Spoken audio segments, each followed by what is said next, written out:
by Mr. Bryan Adams. After that, si Lena na po ang susunod na kakanta. Clear? Ayan. Okay po, at hahalay-halay lang po dyan, Miss Rubio, at marami ka pong madadagit dyan.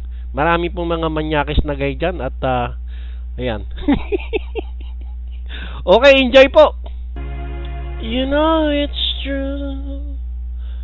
Everything I do it for you. Ayan po si Mr. Bryan Adams, isang napakagandang love song po. Sure, request lang po at paki-type lang po. Ayan, meron pa tayong dalang request, yung Big Girls Don't Cry at saka yung Afraid for Love to Fade. Ayan, natatakot daw po siyang maglaho ang pag-ibig. Wow, napakagandang kanta naman yan. At paki-type lang po ang inyong request, Miss Rubio.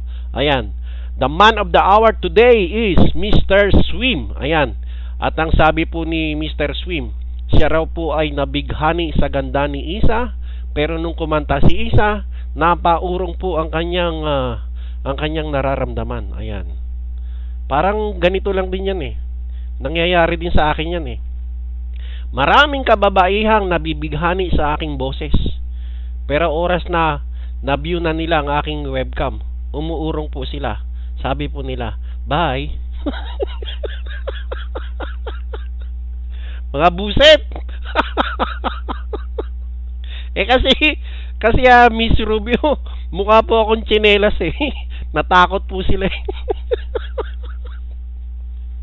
Okay, ang susunod po nating singer ay wala po bang iba? Meron nga ako isang viewer dati eh. Ganda ng ngiti eh. Maya-maya eh, umiiyak siya. Sabi ko, bakit ka umiiyak? May problema ka ba? Wala po. Sabi niya, ba't ka umiiyak? Natatakot po ako dun sa pinapanood ko. Sabi ko, ano ba pinapanood mo? Horror po. Sabi niya, anong pelikula? Yung webcam niyo po, natatakot po ako. Langya, 2 oras niya akong binubyo. Tapos sasabihin niya, natatakot siya.